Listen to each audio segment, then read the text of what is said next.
ഇന്ന് നമ്മുടെ മലപ്പുറം ജില്ലയ്ക്ക് ഓറഞ്ച് അലേർട്ട് പ്രഖ്യാപിച്ച ദിവസമായിരുന്നു. പക്ഷെ സംഭവം ഓറഞ്ചിലൊന്നുമല്ല, കറക്റ്റ് റെഡിൽ തന്നെയാണ് എത്തിയത്. നല്ല ഹെവി റെയിനുള്ളൊരു ദിവസമായിരുന്നു. ഇന്നത്തെ എൻ്റെ ഡ്യൂട്ടി കഴിഞ്ഞ് ഞാൻ തിരിച്ച് വീട്ടിലേക്ക് പോവുകയാണ്. അപ്പോൾ ഈവനിങ്ങിൽ ഒരു ചെറിയ വ്ളോഗാണ് കേട്ടോ.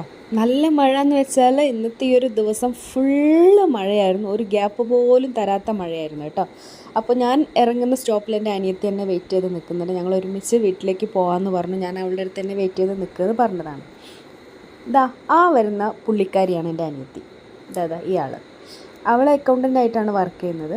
അപ്പോൾ അവൾ എന്നെ കാത്ത് വേറൊരു സ്ഥലത്ത് നിൽക്കുമായിരുന്നു. ഞാൻ ബസ് ഇറങ്ങിയത് വേറൊരു സ്ഥലത്ത്. അപ്പോൾ അതിൻ്റെ ഒരു പരിഭവമാണ് പറഞ്ഞത്. പിന്നെ ഇതാണ് ഞങ്ങളുടെ പുത്തൻതെരു അങ്ങാടി. ഇതൊക്കെ നമ്മളെപ്പോഴും സാധനങ്ങളൊക്കെ വാങ്ങിക്കുന്ന ഷോപ്പുകളാണ് കേട്ടോ. അപ്പോൾ ഞങ്ങളിങ്ങനെ മഴയത്ത് കുടയൊക്കെ ചൂടി ഇങ്ങനെ ഓരോന്ന് പറഞ്ഞ് പോകാമെന്ന് വിചാരിച്ചു. അപ്പോൾ ഇതെൻ്റെ ഒരു ബ്രദറാണ്, കസിൻ ബ്രദറാണ്. പിന്നെ ആ കാണുന്ന 2 വീലറിൻ്റെ ഒരു വർക്ക്ഷോപ്പാണ്. അവിടെ എൻ്റെ 2 ബ്രദേഴ്സും കൂടെ ഉണ്ട് കേട്ടോ. ഇതാണ് ഞാൻ. അപ്പോൾ ഞങ്ങളിങ്ങനെ ഓരോന്ന് പറഞ്ഞ് ഓരോരോ കാര്യങ്ങളൊക്കെ പറഞ്ഞ് ഇങ്ങനെ നടന്നു പോവുകയാണ്. പോകുന്ന വഴി റോട്ടിൽ ഫുള്ള് വെള്ളമാണ്. ഇത് റോഡാണോ പാടമാണോ തോടാണോ എന്നൊന്നും അറിയാത്തൊരു പരുവത്തിലാണ് ഇപ്പം ഞങ്ങളുടെ വീട്ടിലേക്കുള്ള ഈ റോഡ് കിടക്കുന്നത്. അങ്ങനെ ഞങ്ങളിങ്ങനെ നടന്ന് പോയിക്കൊണ്ടിരിക്കെ റോഡ് സൈഡിൽ ഒരുപാട് പുല്ലുകളുണ്ട്. അതിനിടയ്ക്ക് അനിയത്തി ഒരു സംഭവം കണ്ടു. നമ്മൾ കണ്ണിൽ കാക്കുന്നൊരു ചെടിയല്ല, ഒരു പുല്ലാണ്. മഴയത്ത് മാത്രം കാണുന്നൊരു സംഭവമാണിത്. അറിയണ്ടായിരിക്കും, ഒട്ടുമിക്ക ആളുകൾക്ക് അറിയാവുന്ന ഒരു സംഭവമാണ്. ഒരു നൊസ്റ്റാൾജിയാണ് ഈ ഒരു സംഭവം. നമ്മളൊക്കെ സ്കൂളുകളിലൊക്കെ പഠിക്കുന്ന സമയത്ത് നമുക്കുള്ളൊരു ഓർമ്മകൾ, ഒരുപാട് ഓർമ്മകളിലൊരു ഓർമ്മയാണ് ഇതും.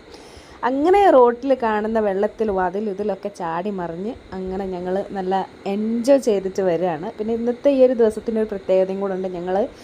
ഞങ്ങളിപ്പോൾ ഉള്ളത് ഞങ്ങളെ വീട്ടിലാണ്. വെക്കേഷനായപ്പോൾ ഞങ്ങളെ വീട്ടിലേക്ക് വന്നതാണ്. ഇനി നാളെ ഞങ്ങൾ തിരിച്ചു പോകും. ഞായറാഴ്ച ഞങ്ങൾ തിരിച്ചു പോവുകയാണ്. അങ്ങനെ പോകുന്ന വഴിക്ക് ഞങ്ങൾ കുറച്ച് പരിപ്പ് വടയും പഴംപൊരിയൊക്കെ വാങ്ങിച്ച് വൈകുന്നേരം ചായക്ക് കൂടെ കഴിക്കാൻ വേണ്ടിയിട്ട് അതൊക്കെ വാങ്ങിച്ച് വീട്ടിലേക്ക് എത്തി. ഇത് ഞങ്ങളെ വീടിൻ്റെ തൊട്ട് മുമ്പിലുള്ള കുളമാണ് കേട്ടോ. ഇതാണ് ഞങ്ങളെ വീട്, ഞങ്ങളുടെ സ്വർഗ്ഗം.